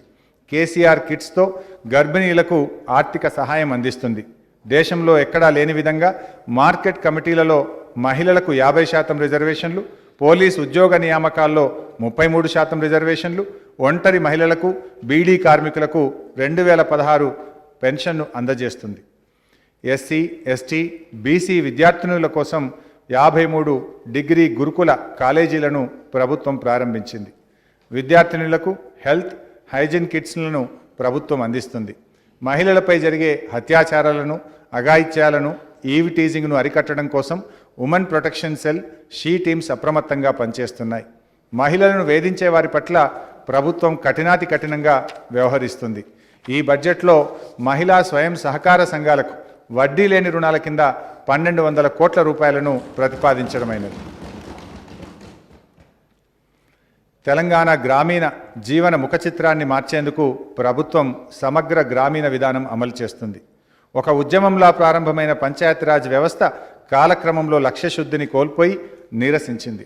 గ్రామాల అభివృద్ధిలో గ్రామ పంచాయతీలు క్రియాశీలకంగా మార్చేందుకు ప్రభుత్వం అనేక సంస్కరణలను తీసుకొచ్చింది. ఇందులో భాగంగా కొత్త పంచాయతీరాజ్ చట్టాన్ని తెచ్చింది. పంచాయతీరాజ్ శాఖలో గ్రామ కార్యదర్శి నుంచి డిపిఓ వరకు అన్ని స్థాయిల్లో ఖాళీలను భర్తీ చేసింది. అధికారులు, ప్రజాప్రతినిధుల్లో జవాబుదారీతనాన్ని పెంచేందుకు చర్యలు తీసుకున్నది. విధుల పట్ల నిర్లక్ష్యంగా వ్యవహరించే ప్రజాప్రతినిధులపైన, ఉద్యోగులపైన కఠిన చర్యలు తీసుకోవడానికి చట్టం వీలు కల్పించింది. గ్రామ పంచాయతీల వివాదాలను పరిష్కరించడం కోసం ప్రత్యేక ట్రిబ్యునల్ను ఏర్పాటు చేసింది. గ్రామాల్లో పచ్చదనం, పరిశుభ్రత పెంచడం కోసం, గ్రామాల అభివృద్ధికి ప్రణాళికలు రూపొందించడం కోసం ప్రభుత్వం 2 విడతలుగా పల్లె ప్రగతి కార్యక్రమం నిర్వహించింది. పల్లె ప్రగతిలో భాగంగా రాష్ట్ర వ్యాప్తంగా ప్రజల భాగస్వామ్యంతో అభివృద్ధి ప్రణాళికలు రూపొందాయి. తప్పనిసరిగా ప్రతి గ్రామానికి ఒక ట్రాక్టర్, ఒక నర్సరీ, ఒక శ్మశాన వాటిక, డంప్ యార్డులు ఉండేలా ప్రభుత్వం చర్యలు తీసుకున్నది. ఇది ఒక విప్లవాత్మక చర్య. భారతదేశంలో ఇప్పటి వరకు తెలంగాణలో తప్ప మరే రాష్ట్రంలో కూడా అన్ని గ్రామాలకు ఇలాంటి వసతులు లేవని సగర్వంగా ప్రకటిస్తున్నాను. పల్లె ప్రగతిలో భాగంగానే హరిత ప్రణాళికలు రూపొందించబడ్డాయి. పల్లె ప్రగతి ద్వారా ప్రజలకు తమ సంఘటిత శక్తిలో గొప్పతనం తెలిసి వచ్చింది. ప్రజలంతా చేయి కలిపి ఉత్సాహంగా శ్రమదానంలో పాల్గొన్నారు. మన గ్రామాన్ని మనమే బాగు చేసుకోవాలనే అవగాహనతో ప్రజలు ముందడుగు వేస్తున్నారు. 2 విడతల పల్లె ప్రగతి గ్రామాల్లో గుణాత్మక మార్పు తెచ్చింది. అధికారులు, ప్రజాప్రతినిధులు ఇదే నిబద్ధతతో ఆదర్శ గ్రామాలు నిర్మించేందుకు కృషి చేయాలని ప్రభుత్వం కోరుతున్నది. గ్రామాల అభివృద్ధికి కావలసిన నిధులను బడ్జెట్లో నేరుగా ప్రభుత్వం కేటాయిస్తుంది. ఆర్థిక సంఘం నిధులతో పాటు దానికి సమానంగా అంతే మొత్తాన్ని కలిపి రాష్ట్ర ప్రభుత్వం ప్రతి నెల గ్రామాలకు అందిస్తుంది. జాతీయ ఉపాధి హామీ పథకం కింద జరిగే పనుల్లో వస్తు సామాగ్రి వ్యయం కోసం ప్రతి నెల 65 కోట్ల రూపాయలను ప్రభుత్వం కేటాయిస్తున్నది. 600 కోట్ల రూపాయల వ్యయంతో గ్రామాల్లో ప్రభుత్వం సీసీ రోడ్ల నిర్మాణం చేపట్టింది. పంచాయతీల్లో 36,000 మంది పారిశుధ్య కార్మికుల వేతనాలను 8,500 రూపాయలకు ప్రభుత్వం పెంచింది. గ్రామ పంచాయతీల్లో పనిచేసే సిబ్బందికి 2 లక్షల జీవిత బీమా సౌకర్యాన్ని ప్రభుత్వం కల్పించింది. పంచాయతీరాజ్ గ్రామీణాభివృద్ధి కోసం ఈ బడ్జెట్లో 23,005 కోట్లు ప్రతిపాదించడమైనది. తెలంగాణలో పట్టణీకరణ శరవేగంగా పెరుగుతున్నది. దీనికి అనుగుణంగా ప్రణాళికాబద్ధంగా పట్టణాలు విస్తరించాల్సి ఉంది. సరైన ప్రణాళికను అనుసరించకపోవడంతో పట్టణాలు అడ్డదిడ్డంగా పెరిగి అసౌకర్యానికి, అశుభ్రతకు ఆనవాళ్లుగా మారిపోతున్నాయి. మురికివాడలు విస్తరిస్తున్నాయి. మున్సిపాలిటీల పనితీరు, పారదర్శకతను పెంపొందించేందుకు ప్రభుత్వం నూతన మున్సిపల్ చట్టాన్ని అమల్లోకి తెచ్చింది. కొత్త చట్టంలో అధికారులు ప్రజాప్రతినిధుల బాధ్యతలను స్పష్టంగా నిర్వచించడం జరిగింది. ఆస్తుల విలువ మదింపు కోసం సెల్ఫ్ డిక్లరేషన్ విధానాన్ని ప్రభుత్వం అమల్లోకి తెచ్చింది. టీఎస్ ఐపాస్ తరహాలో సులభ పద్ధతుల్లో భవన నిర్మాణ అనుమతులు ఇచ్చేందుకు టీఎస్ బీపాస్ విధానాన్ని ప్రభుత్వం త్వరలో అమలు చేయబోతున్నది. పట్టణాల్లో పచ్చదనం, పారిశుధ్యం మెరుగుపరచడానికి ప్రణాళికాబద్ధమైన అభివృద్ధి అలవాటు చేయడం కోసం ప్రభుత్వం పట్టణ ప్రగతి కార్యక్రమం నిర్వహించింది. పట్టణాల్లో పబ్లిక్ టాయిలెట్లు లేకపోవడం వల్ల ప్రజలు, ప్రధానంగా మహిళలు ఎంతో బాధ అనుభవిస్తున్నారు. దీన్ని నివారించేందుకు ప్రభుత్వ స్థలాల్లోనే పబ్లిక్ టాయిలెట్లు నిర్మించాలని ప్రభుత్వం నిర్ణయించింది. 3 నెలల్లోనే అన్ని పట్టణాల్లో అవసరమైన పబ్లిక్ టాయిలెట్లు నిర్మించాలని ప్రభుత్వం ఇప్పటికే ప్రజాప్రతినిధులకు, అధికారులకు స్పష్టమైన ఆదేశాలు జారీ చేసింది. తడి, పొడి చెత్త సేకరణ, రవాణా కోసం ప్రభుత్వం అన్ని పట్టణాలకు వాహనాలను సమకూరుస్తున్నది. డంపింగ్ యార్డుల కోసం స్థలాల గుర్తింపు పూర్తయింది. నిర్మాణ ప్రక్రియ ప్రారంభమైంది. పల్లెల్లో మాదిరిగానే వంగిన, తుప్పుపట్టిన స్తంభాలను మార్చడం, వదులుగా ఉన్న తీగలను బిగించడం జరుగుతుంది. వైకుంఠ ధామాలు, సమీకృత మార్కెట్లు, పార్కులు, ఓపెన్ జిమ్స్, ఆట స్థలాల నిర్మాణం కోసం అన్ని పట్టణాల్లో స్థలాల గుర్తింపు జరుగుతున్నది. ఆటోలు, ట్యాక్సీలు నిలుపుకోవడానికి, వీధి వ్యాపారులు, తోపుడు బండ్లు ఏర్పాటు చేయడానికి ప్రత్యేక జోన్లను ప్రభుత్వం ఏర్పాటు చేస్తున్నది. పట్టణాల, నగరాల అభివృద్ధి కోసం ప్రతి నెల ప్రభుత్వం 148 కోట్ల రూపాయల నిధులను విడుదల చేస్తున్నది. పట్టణ మిషన్ భగీరథ కింద మిగిలిపోయిన 38 మున్సిపాలిటీలకు గాను 800 కోట్ల రూపాయలను ఈ బడ్జెట్లో ప్రతిపాదిస్తున్నాం. మున్సిపల్ శాఖకు ఈ బడ్జెట్లో 14,809 కోట్ల రూపాయలను ప్రతిపాదించడమైనది. తెలంగాణకు తలమానికమైన నగరం హైదరాబాద్. 400 ఏళ్ల చరిత్ర కలిగిన ఈ నగరం ప్రపంచంలోనే అత్యుత్తమమైన నివాస యోగ్యత కలిగిన నగరంగా పేరు ప్రతిష్టలు పొందింది. సమైక్య పాలకుల అస్తవ్యస్త విధానాల వల్ల నగర జీవనం అతలాకుతలమైంది. జనాభా పెరిగినంతగా సౌకర్యాల కల్పన జరగలేదు. భారతదేశంలోని 6 మెట్రో నగరాల అభివృద్ధికి ప్రత్యేక నిధులు ఇవ్వాలని మన ముఖ్యమంత్రి గారు అనేకసార్లు కేంద్ర ప్రభుత్వాన్ని కోరారు. కేంద్రం హైదరాబాద్ సహా ఇతర నగరాలకు ప్రత్యేక నిధులు కేటాయించలేదు. అంతర్జాతీయ నగరంగా రూపుదిద్దుకుంటున్న రాష్ట్ర రాజధాని హైదరాబాద్ నగరంలో అభివృద్ధి కార్యక్రమాలు నిర్వహించడానికి వచ్చే 5 ఏళ్లలో 50,000 కోట్ల రూపాయలు అవసరమని తెలంగాణ ప్రభుత్వం అంచనా వేసింది. హైదరాబాద్ నగరం, దాని పరిసర ప్రాంతాల అభివృద్ధితో పాటు మూసీ నది ప్రక్షాళన, మూసీ రివర్ ఫ్రంట్ ప్రాజెక్టు అమలు కోసం ఈ బడ్జెట్లో ప్రత్యేకంగా 10,000 కోట్ల రూపాయలను ప్రతిపాదించడమైనది. హైదరాబాద్ మెట్రో రైలు ఢిల్లీ తర్వాత అతిపెద్ద మెట్రో మార్గంగా చరిత్రకెక్కింది. గతంలోనే మియాపూర్ నుండి ఎల్బీ నగర్, నాగోల్ నుండి అమీర్పేట, అమీర్పేట నుండి రాయదుర్గం వరకు మెట్రో నడుస్తున్నది. ఇటీవలే పూర్తయిన జుబ్లీ బస్ స్టేషన్ నుంచి ఇమ్లీబన్ వరకు మెట్రో రైలు పరుగులు ప్రారంభించింది. పాత నగరంలో మిగిలిన 5 కిలోమీటర్ల మార్గం త్వరలోనే పూర్తవుతుంది. రెండో దశలో భాగంగా రాయదుర్గం నుంచి శంషాబాద్, BHEL నుండి లకడీ కపూల్ వరకు మెట్రో రైలు ప్రణాళికలు సిద్ధమవుతున్నాయి. సమాజ పరివర్తనకు ఉపయోగపడే గొప్ప సాధనం విద్య. అట్టడుగు వర్గాల ప్రజల సాధికారతను సాధించేందుకు విద్య దోహదపడుతుంది. అందుకే ప్రభుత్వం పేద విద్యార్థులకు అంతర్జాతీయ ప్రమాణాలతో కూడిన విద్య అందించాలనే లక్ష్యంతో పెద్ద ఎత్తున గురుకుల విద్యాలయాలను ప్రారంభించింది. మంచి భోజనం, వసతి, ఉన్నత ప్రమాణాలతో కూడిన విద్య అందించడం కోసం ప్రభుత్వం SC, ST, BC, మైనార్టీ విద్యార్థుల కోసం 959 గురుకుల విద్యాలయాలను నడుపుతున్నది. విదేశాల్లో విద్యను అభ్యసించే SC, ST, BC, మైనార్టీ విద్యార్థులకు ఒక్కొక్కరికి 20 లక్షల రూపాయల వరకు ఓవర్సీస్ స్కాలర్షిప్స్ అందిస్తున్నది. వివిధ విద్యాలయాల్లో చదివే పేద విద్యార్థులకు ఫీజు భారాన్ని కూడా ప్రభుత్వమే భరిస్తున్నది. ఈ బడ్జెట్లో ఫీజు రియంబర్స్మెంట్ కోసం 2,650 కోట్లు ప్రతిపాదిస్తున్నది. కేవలం విద్యాశాఖ ద్వారా మాత్రమే కాకుండా రెసిడెన్షియల్ స్కూళ్ల నిర్వహణకు, ఫీజు రియంబర్స్మెంట్ కోసం, స్కాలర్షిప్ల కోసం, వివిధ వర్గాల సంక్షేమ నిధులు కూడా విద్యారంగ వికాసం కోసం ప్రభుత్వం వెచ్చిస్తుందనే విషయాన్ని గౌరవ సభ్యులు గమనించాలని కోరుతున్నాను. పాఠశాల విద్యాశాఖకు ఈ బడ్జెట్లో 10,421 కోట్ల రూపాయలు ప్రతిపాదించడమైనది. ఉన్నత విద్యాశాఖకు ఈ బడ్జెట్లో 1,723 27 కోట్ల రూపాయలను ప్రతిపాదించడమైనది. అక్షరాస్యత వల్ల సామాజిక చైతన్యం పెరుగుతుంది. తెలంగాణ రాష్ట్రాన్ని సంపూర్ణ అక్షరాస్యత సాధించే రాష్ట్రంగా మార్చడం కోసం మన ముఖ్యమంత్రి గారు ఈచ్ వన్ టీచ్ వన్ అనే స్ఫూర్తిదాయక నినాదాన్ని అందించారు. రాష్ట్రంలో నిరక్షరాస్యతను నిర్మూలించడం కోసం ప్రత్యేక కార్యక్రమాల రూపకల్పన జరుగుతుంది. ఇందుకోసం ఈ బడ్జెట్లో 100 కోట్ల రూపాయలు ప్రతిపాదించడమైనది. ఆరోగ్య తెలంగాణ నిర్మాణమే లక్ష్యంగా ప్రభుత్వం ప్రజా వైద్య రంగాన్ని అభివృద్ధి చేయడానికి విస్తృత చర్యలు చేపట్టింది. కేసీఆర్ కిట్ పథకం అద్భుత ఫలితాలు సాధించింది. ప్రభుత్వ ఆసుపత్రులలో ప్రసవాల సంఖ్య 22% పెరిగింది. 40 ప్రభుత్వ ఆసుపత్రుల్లో డయాలసిస్ కేంద్రాలను, 20 ఐసీయూ కేంద్రాలను ఏర్పాటు చేసింది. 305 స్టాండర్డైజ్డ్ లేబర్ రూమ్లను, గర్భిణీ స్త్రీలు ఆసుపత్రికి వచ్చిపోవడానికి 200 అమ్మఒడి వాహనాలను ప్రభుత్వం ఏర్పాటు చేసింది. ప్రభుత్వం చేపట్టిన చర్యల వల్ల ప్రజా వైద్యంపై నమ్మకం పెరిగింది. ప్రభుత్వ ఆసుపత్రుల్లో ఇన్పేషెంట్ల సంఖ్య 20% పెరిగింది. రాష్ట్రంలో గతంలో కేవలం 5 ప్రభుత్వ మెడికల్ కాలేజీలు మాత్రమే ఉండేవి. ప్రభుత్వం కొత్తగా 4 మెడికల్ కాలేజీలు ప్రారంభించి రాష్ట్రంలో ప్రభుత్వ మెడికల్ కాలేజీ సంఖ్యను 9కి పెంచింది. హైదరాబాద్ నగరంలో 118 బస్తీ దవాఖానాలు పేదలకు వైద్య సేవలు అందిస్తున్నాయి. ఈ బస్తీ దవాఖానాలకు ప్రజల నుంచి మంచి స్పందన వచ్చింది. పేదలకు ఇవి ఎంతగానో ఉపయోగపడుతున్నాయి.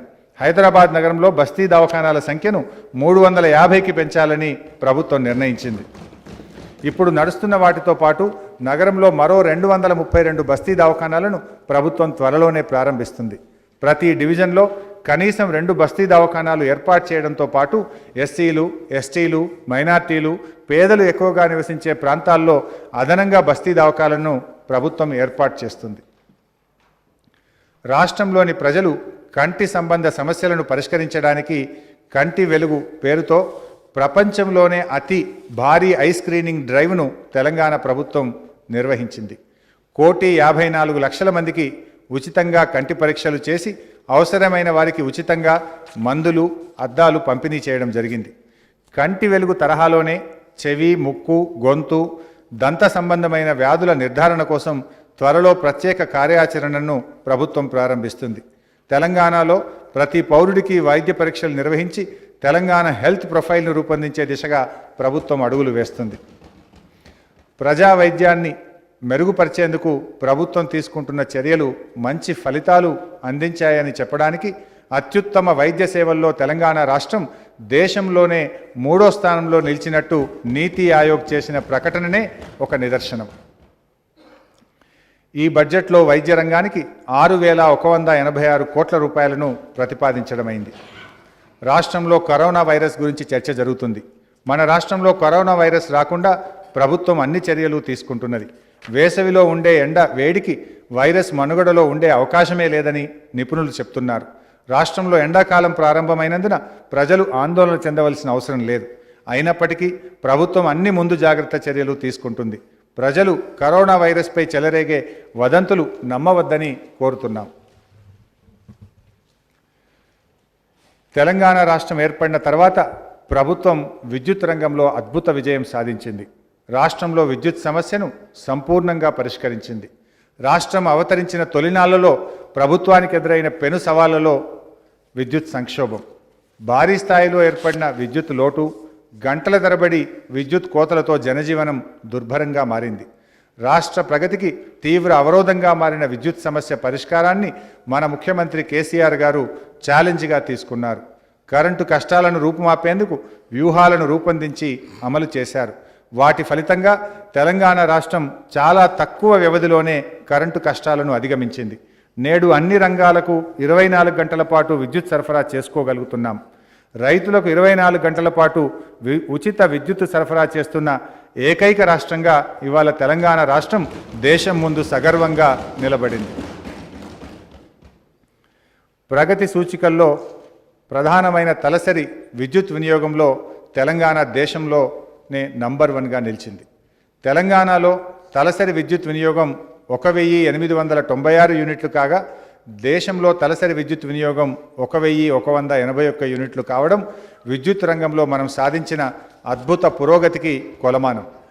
58 సంవత్సరాల సమైక్య రాష్ట్ర చరిత్రలోనే 13,162 మెగావాట్ల గరిష్ట డిమాండ్ ఏర్పడితే తెలంగాణ రాష్ట్రంలో 13,168 మెగావాట్ల గరిష్ట డిమాండ్ వచ్చింది. ఇంత డిమాండ్ వచ్చినా ఎక్కడా ఒక్క సెకను కూడా కోత విధించకుండా విద్యుత్ సరఫరా చేయగలగడం మనం సాధించిన విద్యుత్ విజయానికి ఒక సంకేతం. ఈ బడ్జెట్లో విద్యుత్ శాఖకు 10,416 కోట్ల రూపాయలు ప్రతిపాదించడమైనది. ప్రభుత్వం అనుసరిస్తున్న ప్రగతిశీల పారిశ్రామిక విధానం వల్ల రాష్ట్రంలోకి పెద్ద ఎత్తున పెట్టుబడులు తరలి వస్తున్నాయి. టీఎస్ ఐపాస్ చట్టం తెలంగాణ పారిశ్రామిక రంగానికి వరంగా మారింది. ఇప్పటిదాకా 12,427 పరిశ్రమలు ఈ విధానం ద్వారా అనుమతులు పొందాయి. వీటి ద్వారా 2,04,000 కోట్ల రూపాయల పెట్టుబడులు రాష్ట్రానికి తరలి వచ్చాయి. 14 లక్షల మందికి ఉద్యోగ అవకాశాలు లభించాయి. అంతర్జాతీయ కంపెనీలు, స్టార్టప్ కంపెనీలు మన రాష్ట్రంలో పెట్టుబడులు పెట్టేందుకు ఒప్పందాలు కుదుర్చుకుంటున్నాయి. ఈ ఏడాది ఇండస్ట్రియల్ ఇన్సెంటివ్స్ కోసం బడ్జెట్లో 1,500 కోట్ల రూపాయలు ప్రతిపాదించడమైనది. ఈ బడ్జెట్లో పారిశ్రామిక రంగ అభివృద్ధి కోసం 1,998 కోట్ల రూపాయలను ప్రతిపాదించడమైనది. అంతర్జాతీయంగా పేరొందిన ఐటీ దిగ్గజాలు పెట్టుబడులకు హైదరాబాద్ కేంద్ర స్థానంగా మారింది. రాష్ట్ర ప్రభుత్వం రూపొందించిన ఐటీ విధానంతో ఈ రంగంలో పెట్టుబడులు వెల్లువెత్తుతున్నాయి. అంకుర పరిశ్రమలు ప్రోత్సహించడానికి ఏర్పాటు చేసిన టీ హబ్ యావత్ దేశం యొక్క దృష్టిని ఆకర్షించింది. మహిళా పారిశ్రామికవేత్తలకు ప్రోత్సాహకంగా వి హబ్ను ప్రభుత్వం ఏర్పాటు చేసింది. 2013-14లో ఐటీ ఎగుమతుల విలువ 57,000 కోట్ల రూపాయలుంటే 18-19 నాటికి 1,09,000 కోట్లకు పెరగడం ఐటీ రంగంలో మనం సాధించిన అభివృద్ధికి నిదర్శనం. మైక్రోసాఫ్ట్, గూగుల్, ఐబిఎం, ఒరాకిల్ వంటి బహుళజాతి కంపెనీలతో పాటు ఇన్ఫోసిస్, విప్రో, టెక్ మహీంద్రా, టీసీఎస్ వంటి దేశీయ ఐటీ దిగ్గజాలు తమ వ్యాపారాలను తెలంగాణలో విస్తరించాయి. ఐటీ పరిశ్రమను ఒక్క హైదరాబాద్లోనే కాకుండా వరంగల్, కరీంనగర్ తదితర టైర్ 2, టైర్ 3 నగరాల్లో విస్తరింపజేస్తున్నాం. ప్రజల ప్రయాణ అవసరాలను తీర్చే ఆర్టీసీ ఇటీవల ప్రభుత్వం చేపట్టిన చర్యల వల్ల లాభాల బాటల్లోకి వస్తుంది. కార్గో, పార్సెల్ సర్వీస్ను సైతం ఆర్టీసీ ప్రారంభించింది. ఆర్టీసీ ఉద్యోగుల రిటైర్మెంట్ వయస్సును ప్రభుత్వం 60 ఏళ్లకు పెంచింది. ఆర్టీసీ ఉద్యోగుల సమస్యలను ఎప్పటికప్పుడు పరిష్కరించడానికి ఎంప్లాయీస్ బోర్డును ప్రభుత్వం ఏర్పాటు చేస్తున్నది. ఈ బడ్జెట్లో ఆర్టీసీకి 1,000 కోట్ల రూపాయలు ప్రతిపాదించడమైనది. ఇల్లు మంచిగా ఉంటేనే ఇంటిల్లిపాది మంచిగా ఉంటారు. ఇల్లు ఇరుకైతే బ్రతుకులు అంతకంటే ఇరుకుగా మారిపోతాయి. పేదల సొంతింటి కలను నిజం చేయడమే కాకుండా వారి ఆత్మగౌరవాన్ని నిలబెట్టే విధంగా డబుల్ బెడ్రూమ్ ఇళ్లను ఉచితంగా పేదలకు ఇవ్వాలని ముఖ్యమంత్రి గారు సంకల్పించారు. లబ్ధిదారులపై ₹1 భారం పడకుండా ప్రభుత్వమే పూర్తి ఖర్చుతో డబుల్ బెడ్రూమ్ ఇళ్ల నిర్మిస్తున్నది. రాష్ట్రంలో ప్రస్తుతం 2,72,763 ఇండ్ల నిర్మాణం వివిధ దశల్లో ఉంది. గత ఎన్నికల మేనిఫెస్టోలో హామీ ఇచ్చిన విధంగా స్వంత స్థలం కలిగిన పేదలకు ఆ స్థలంలోనే 2 పడక గదుల ఇళ్ల నిర్మాణం కోసం ప్రభుత్వం ఆర్థిక సహాయం అందిస్తుంది. వచ్చే ఆర్థిక సంవత్సరంలో 1,00,000 మంది లబ్ధిదారులకు తమ స్వంత స్థలంలో ఇల్లు నిర్మించుకోవడానికి అవసరమైన ఆర్థిక సహాయం ప్రభుత్వం అందిస్తుందని ఈ సభకు సంతోషంగా విన్నవిస్తున్నాను.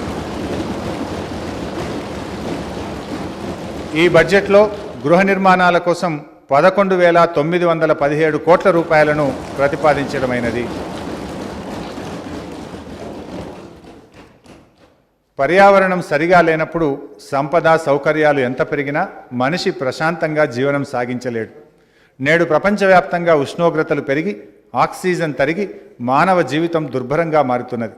మన రాష్ట్రంలో పచ్చదనాన్ని 33% పెంచేందుకు, తద్వారా వాతావరణ సమతుల్యం కాపాడేందుకు, అధిక ఉష్ణోగ్రత తగ్గించేందుకు ప్రభుత్వం తెలంగాణకు హరితహారం కార్యక్రమాన్ని ప్రారంభించింది. ప్రతి చోట విరివిగా మొక్కలు నాటి వాటిని సంరక్షించే కార్యక్రమాన్ని నిర్వహిస్తున్నది. అడవుల నరికివేతను, కలప స్మగ్లింగ్ను అడ్డుకోవడానికి ప్రభుత్వం అత్యంత కఠినంగా వ్యవహరిస్తున్నది. అటవీ భూముల్లో అడవులను పునరుద్ధరించేందుకు చర్యలు చేపట్టింది. అర్బన్ పార్కులను అభివృద్ధి పరుస్తున్నది. రాష్ట్రంలో మొక్కలు నాటడం, నాటిన మొక్కలను సంరక్షించే బాధ్యతను ప్రజాప్రతినిధులకు, అధికారులకు తప్పనిసరి చేస్తూ ప్రభుత్వం చట్టం చేసింది. నూతన పంచాయతీరాజ్, మున్సిపల్ చట్టాల ప్రకారం వారి వారి బడ్జెట్లో 10% నిధులను విధిగా హరిత ప్రణాళికకు ఖర్చు చేయాలని చట్టంలో నిబంధన పొందుపరిచింది. ఈ బడ్జెట్లో పర్యావరణ అటవీ శాఖకు 791 కోట్ల రూపాయలను ప్రతిపాదించడమైనది. దేవాలయాలు ఆధ్యాత్మికతకు, సనాతన ధర్మానికి నిలయాలు. తెలంగాణలోని దేవాలయాలకు పునర్వైభవం తేవడానికి ప్రభుత్వం చిత్తశుద్ధితో ప్రయత్నం చేస్తున్నది. యాదాద్రి క్షేత్రాన్ని ప్రభుత్వం సర్వాంగ సుందరంగా తీర్చిదిద్దుతున్నది. ఈ దివ్యక్షేత్రంలోని దేవాలయాన్ని వైభవోపేతంగా పునర్నిర్మిస్తున్నది. ఈ బడ్జెట్లో రాష్ట్రంలో వివిధ దేవాలయాల అభివృద్ధి కోసం 500 కోట్లు ప్రతిపాదించడమైనది. రాష్ట్ర వ్యాప్తంగా దేవాలయాల్లో ధూపదీప నైవేద్యాల కోసం మరియు వాటి నిర్వహణ కోసం ఈ బడ్జెట్లో 50 కోట్ల రూపాయలు ప్రతిపాదిస్తున్నాం. పూజారులకు అర్చక నిధి ద్వారా క్రమం తప్పకుండా వేతనాలు చెల్లిస్తున్నది. రాష్ట్రంలో రహదారుల అభివృద్ధికి సమగ్ర విధానాన్ని ప్రభుత్వం అమలు చేస్తుంది. రహదారుల నిర్మాణం, నిర్వహణకు 750 కోట్లు బడ్జెట్లో ప్రతిపాదిస్తున్నాం. రాష్ట్ర వ్యాప్తంగా అన్ని జిల్లా కేంద్రాల్లో సమీకృత కలెక్టరేట్లు, జిల్లా పోలీస్ కార్యాలయాల నిర్మాణం శరవేగంగా జరుగుతుంది. ఇప్పటికే చాలా జిల్లాల్లో నిర్మాణాలు పూర్తి కాగా మరికొన్ని చోట్ల చివరి దశలో ఉన్నాయి. త్వరలోనే ఈ నిర్మాణాలన్నీ పూర్తి చేయాలని ప్రభుత్వం గట్టి పట్టుదలతో ఉంది. కలెక్టరేట్లు, డిపిఓలు, పోలీస్ కమాండ్ కంట్రోల్ సెంటర్ నిర్మాణాలను ఈ ఏడాదిలో పూర్తి చేయడం కోసం 550 కోట్ల రూపాయలను ఈ బడ్జెట్లో ప్రతిపాదించడమైనది. మొత్తంగా రవాణా మరియు రోడ్లు భవనాల శాఖకు ఈ బడ్జెట్లో 3,494 కోట్ల రూపాయలను ప్రతిపాదించడమైనది. రాష్ట్రంలో శాంతి భద్రతల పరిరక్షణకు ప్రభుత్వం అత్యధిక ప్రాధాన్యత ఇచ్చింది.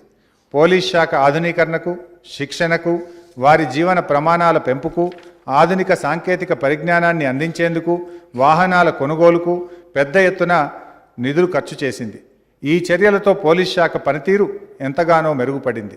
ఫలితంగా తెలంగాణ రాష్ట్రంలో శాంతి భద్రతల నిర్వహణ సమర్థవంతంగా జరుగుతుంది.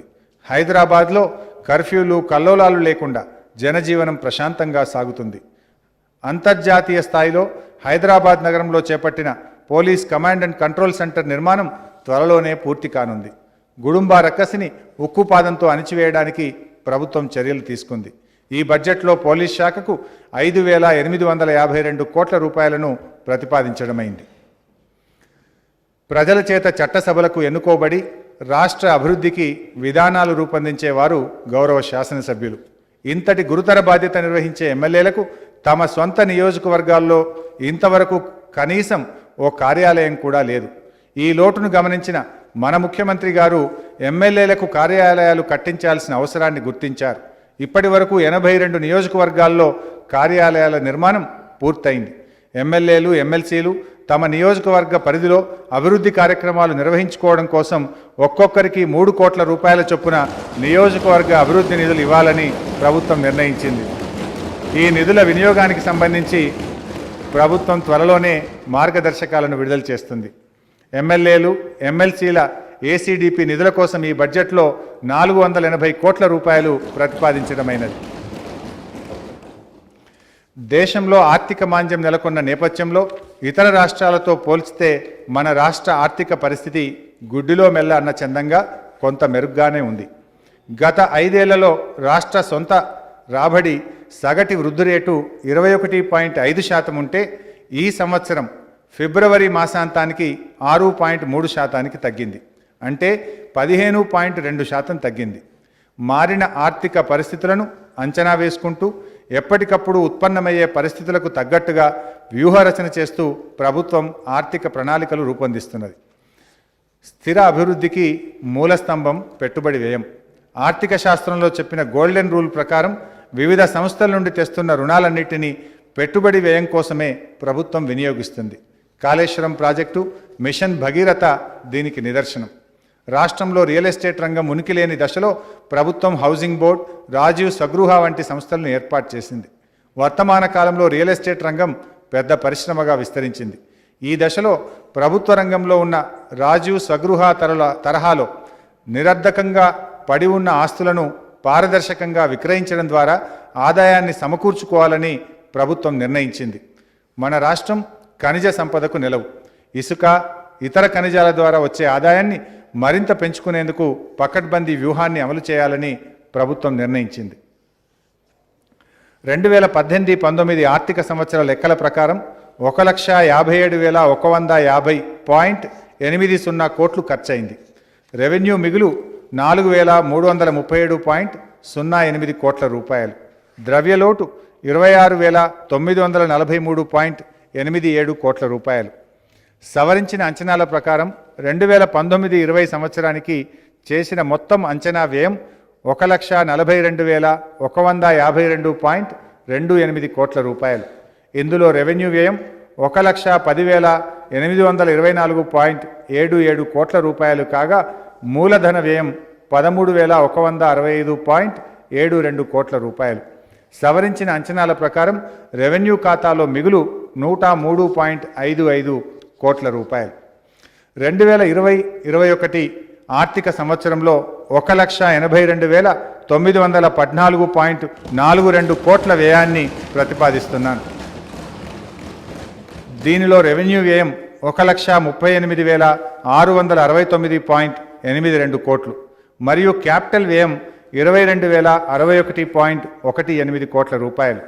బడ్జెట్ అంచనాలలో రెవెన్యూ మిగులు 4,482.12 కోట్ల రూపాయలు కాగా ఆర్థిక లోటు 33,191.25 కోట్ల రూపాయలు ఉంటుందని అంచనా.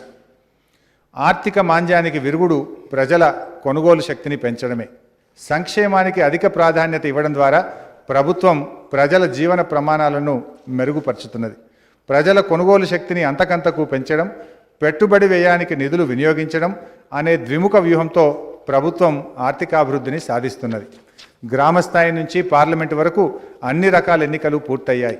ప్రతి ఎన్నిక సందర్భంలో ప్రజలు మా ప్రభుత్వం మీద సంపూర్ణ విశ్వాసాన్ని కనబర్చారు. మేమెంచుకున్న బాట సరైందని, మేము అవలంబిస్తున్న వ్యూహాలు సఫలమవుతున్నాయని ప్రజా నిర్ణయం చాటి చెప్పింది.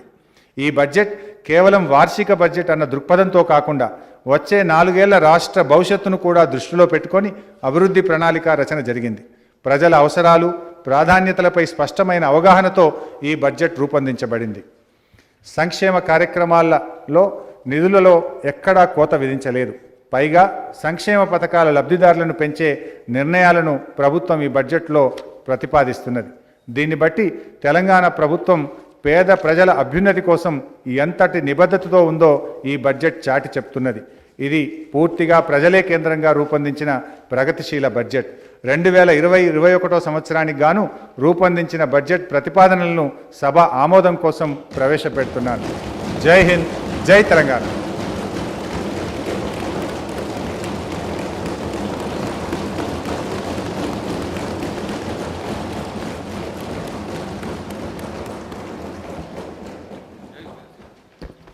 Now, the House is adjourned to meet again at 10 a.m.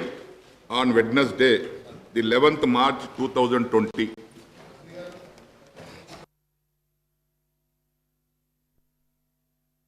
Real estate రంగంలో నమ్మకానికి మారుపేరుగాంచిన సంస్థ ఎస్ఎస్ స్వర్ణ వెంచర్స్ సొంతింటి కలను సాకారం చేసేందుకు అన్ని రకాల హంగులతో అతి తక్కువ ధరలో ఫ్లాట్లు అందజేస్తున్న సంస్థ ఎస్ఎస్ స్వర్ణ వెంచర్స్. కీసర నుండి భోగారం వెళ్ళు రహదారిలో ప్రశాంత వాతావరణంలో 6 ఎకరాల విస్తీర్ణంలో ప్లాట్లను అందుబాటులోకి తెచ్చింది ఎస్ఎస్ స్వర్ణ వెంచర్స్. అన్ని సౌకర్యాలు అతి చేరువలో అతి తక్కువ ధరలో అందరికీ అందుబాటులో గల ఈ అవకాశాన్ని వినియోగించుకునేందుకు వెంటనే సంప్రదించండి. మంచి ఫ్లాట్లను ఎంచుకోండి.